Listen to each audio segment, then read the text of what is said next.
Assalomu alaykum, Berin 95 Instagram, YouTube kuzatuvchilari. Bugun bilan Berindan onaxonimizni tabriklab keldik. 96 yoshga kiribdi, umrlari uzoq bo'lsin. Qani ketdi bo'lmasa. Ko'p vaqtdan beri tabrik tushunmayman, sal esdan chiqib ketib suylashib o'tib qoldim.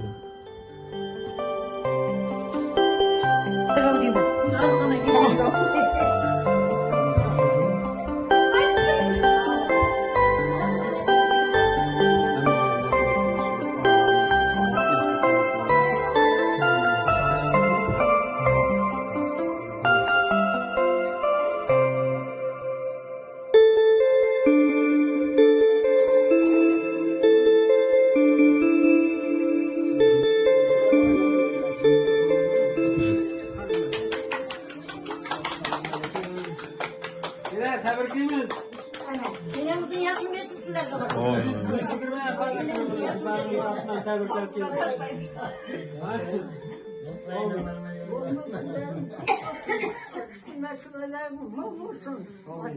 Aman olsun, nandarın bütün olsun.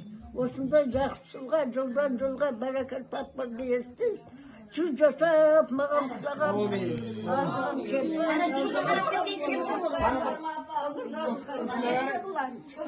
Üfleverin mi oldu? Üfle.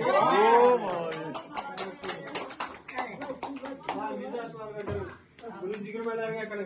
Buraya yine sizge. Ana burada açılıp görün Bunun günler asıl baba. vurun hemişe. Yolun kılmış olsun, aşkınası vermiş, molu olsun. Başınız aman olsun, namız bütün olsun. Siz öyle yıkayacak Süleyman. Allah'ın bereketinin kapatı. Ayetlerimiz bilen tebrikimiz. Şuna kapar söyle. Söyle şuna kapar. Cübek lapa. Kudayım. Şimdi cüdüge karadınız, cüdü çoğaldırıp bir sonuna karab bekleyeceğiz kurayım. Buna ballarımızda sonun sizin zatınızda bergey. Aksılarınızda da sizin zatınızda bergey. Şimdi bundan bir yerine size adam tavılmaydı. Hava. Kudayım sizin zatınızda bergey kudayım. Bana bak öyle. Aman oğlum. Hava. Apa turğamınız.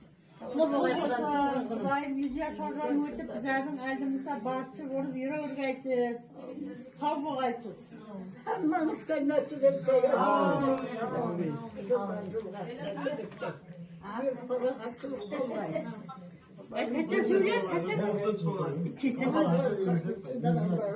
Benim siyasimde,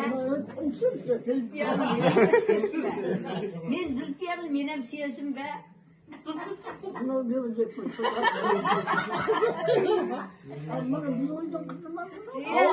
Ben de siyasimde değilim.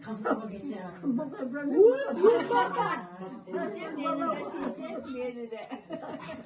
Ben bana okudan. Allah ödümüzün bala mı gelir? Ay korkut kesip çıkına. Allah'a gelin.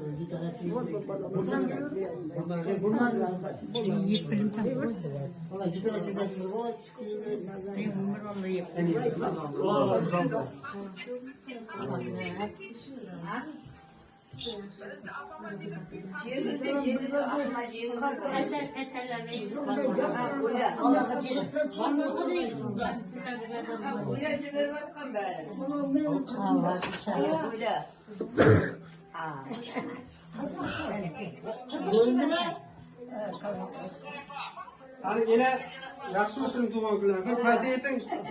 Kızlarınız bir yerlerine aklına gelin. Ben kalmalarda kızına çektim. Amin. Ondan kaçmıştım. Kızlarından karlı çalmalı. Buna kalayım oturgan. Bunda çalkanda zehirliyor. Başınızda versin.